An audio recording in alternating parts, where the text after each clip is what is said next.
यशयन glory YouTube channel के online platform पे मैं यशयन सिंह एक बार फिर से आपका हार्दिक स्वागत एवं अभिनंदन करता हूं। लगातार प्रश्नों की जो श्रृंखला है उसको हम आपके सामने रख रहे हैं कि किस प्रकार के प्रश्न आपसे परीक्षा में पूछे जाते हैं। अगर हम बीएड प्रथम वर्ष की बात करें तो शैक्षिक प्रशासन एवं प्रबंधन जो 4th पेपर है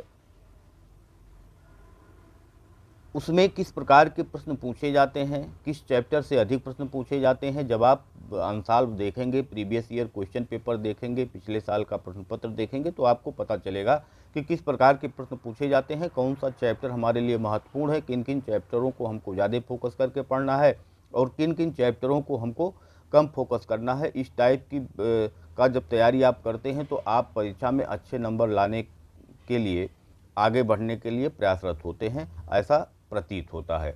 तो आप लगातार अपने अंशाल पेपर के माध्यम से या आपके पास जो नोट्स होगा उसके माध्यम से या आप यूट्यूब के माध्यम से, तमाम माध्यमों से आप अपनी तैयारी को जारी रखे होंगे, ऐसा हम आशा करते हैं। क्योंकि आपकी जो परीक्षाएं हैं वो 17 जुलाई से प्रस्तावित हैं। विश्वविद्यालय के द्वारा 17 जुलाई से कहा गया है कि 17 जुलाई से बीएड फर्स्ट ईयर और बीएड सेकेंड ईयर की परीक्षाएं आयोजित की जाएंगी। तो लगातार आप तैयारी में लगे हुए होंगे और उसी तैयारी के क्रम में हम लगातार आपसे चर्चा कर रहे हैं विभिन्न प्रश्न पत्रों के बारे में। अगर आपको अपनी तैयारी को और अच्छा करना है तो आप हमारे साथ जुड़ करके हमारे चैनल पे उपलब्ध लगभग 500-700 वीडियो ऐसे हैं जो आपके कोर्स से ही संबंधित हैं, तो आप उसको देख सकते हैं। उसको देखने के लिए आप यूट्यूब पे जा कर के यशयन ग्लोरी टाइप करिएगा अपने टॉपिक का नाम, तो आपको वो वीडियो उपलब्ध मिल जाएगा। तो आपको यशयन ग्लोरी उस टॉपिक का नाम जो आपको खोजना है उसको लिखिएगा तो आपको उपलब्ध वो मिलेगा। अगर आप हमारे टेलीग्राम चैनल को ज्वाइन करना चाहते हैं तो यशयन ग्लोरी टेलीग्राम चैनल है, तो यशयन ग्लोरी सर्च करके आप टेलीग्राम चैनल को ज्वाइन कर सकते हैं। वहाँ पे भी आपको प्रीवियस ईयर पेपर और तमाम सारे वीडियो उपलब्ध मिलेंगे। तो आइए चर्चा की शुरुआत करते हैं कि किस प्रकार के प्रश्न आपसे परीक्षा में पूछे जाते हैं। सबसे पहला प्रश्न जो होता है वो अनिवार्य होता है, टिप्पणी लिखना होता है, 250-250 शब्दों का होता है। शैक्षिक प्रशासन का क्षेत्र, ये पहली टिप्पणी। शैक्षिक नियोजन का अर्थ, ये दूसरी टिप्पणी। समय सारणी की आवश्यकता, ये तीसरी टिप्पणी। और पाठ्य समकामी क्रियाओं का महत्व, ये चौथी टिप्पणी। यानी 4 टिप्पणी आपसे पूछा गया। शैक्षिक प्रशासन का क्षेत्र, शैक्षिक नियोजन का अर्थ, समय सारणी की आवश्यकता, पाठ्य समकामी क्रियाओं का महत्व, ये 4 टिप्पणी आपको लिखना था और 250-250 शब्द में लिखना था। 4 नंबर का एक टिप्पणी होता है और ये अनिवार्य होता है, सबको लिखना होता है। अगर हम खंड आ के दूसरे क्वेश्चन पे चलें तो शैक्षिक प्रशासन को परिभाषित कीजिए, शैक्षिक प्रशासन के उद्देश्यों की विवेचना कीजिए। ये 16 नंबर का क्वेश्चन था और 1000 वर्ड में आपको इसको लिखना था, इसका उत्तर देना था। तीसरे क्वेश्चन को देखेंगे तो शैक्षिक पर्यवेक्षण की संकल्पना का वर्णन कीजिए, शैक्षिक पर्यवेक्षण के महत्व और कार्यों को उद्घाटित कीजिए। चौथा क्वेश्चन, विद्यालयों में अनुशासन बनाए रखने के लिए क्या किया जाना चाहिए, विद्यालय अनुशासन के लिए दंड और पुरस्कार की भूमिका का परीक्षण कीजिए। पांचवा क्वेश्चन, विद्यालयों में निर्देशन कार्यक्रमों से आप क्या समझते हैं, विद्यालयों में निर्देशन कार्यक्रम के महत्व और प्रकारों का वर्णन कीजिए। ये आपका 5 क्वेश्चन, ये 4 क्वेश्चन हो गया खंड आ से, और पहला क्वेश्चन था अनिवार्य जो टिप्पणी लिखना था। इन चारों में से आपको 2 क्वेश्चन लिखने थे और प्रत्येक को 1000 वर्ड में लिखना था और 16 नंबर का आपका एक क्वेश्चन था। आगे खंड बा में जब हम चलेंगे तो खंड बा का जो पोर्शन होता है वो प्रत्येक प्रश्न 2 पार्ट में ए और बी में बटा होता है। जिस प्रश्न को आप करेंगे उसका ए और बी दोनों आप करेंगे। सबसे पहला क्वेश्चन था शैक्षिक प्रशासन की प्रकृति और प्रकारों का वर्णन कीजिए, स्थानीय शैक्षिक प्रशासनिक ढांचे की भूमिका और कार्यों का परीक्षण कीजिए। ये दूसरा क्वेश्चन आपका था।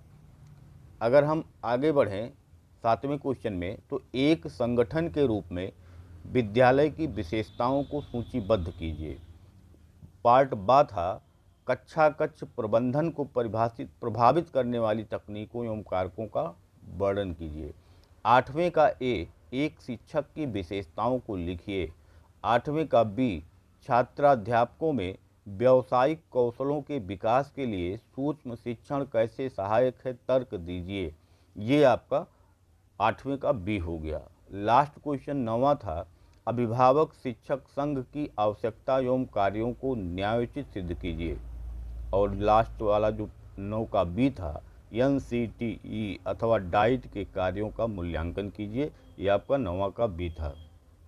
इस प्रकार से आपने देखा समसामयिक भारत में शिक्षा के प्रश्नों की प्रकृति को, कि किस प्रकार के प्रश्न आपसे परीक्षा में पूछे जाते हैं। अब आप अपने दिमाग में एक खाका तैयार करिए कि किस प्रकार से हमको टिप्पणी वाला क्वेश्चन लिखना है, किस प्रकार से हमको जो 16 नंबर का 1000 वर्ड का आता है उसको हमको कितने पेज में किस प्रकार से लिखना है, और जो आपको 8 नंबर का क्वेश्चन आता है 500 वर्ड का लिखना होता है उसको किस प्रकार से और कितने पेज में आप लिखेंगे।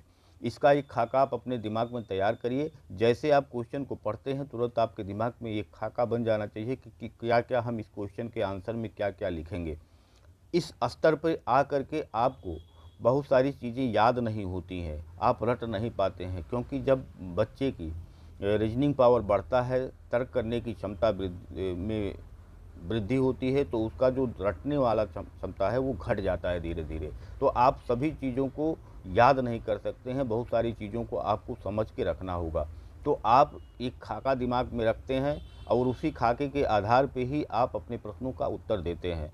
तो आपको यहाँ ये जानना ज़रूरी है कि आप अपने प्रश्नों का उत्तर किस प्रकार से लिखेंगे, और इस पे हम अलग से एक वीडियो बनाने का प्रयास ज़रूर करेंगे। जब आपका पेपर होने वाला होगा उससे 2-4 दिन पहले ही एक हम वीडियो बनाएंगे कि किस प्रकार से अगर आप अपने उत्तर को लिखते हैं तो आपको अच्छे नंबर मिलना लाजमी हो जाता है। तो आप अपने तैयारी जारी रखिए। बाकी किस प्रकार से आपको उत्तर देना है उससे संबंधित क्लास आपको इस चैनल पे ज़रूर मिलेगा कि किस प्रकार आप अपने उत्तर को लिखेंगे। आज के लिए इतना ही। धन्यवाद। नमस्कार।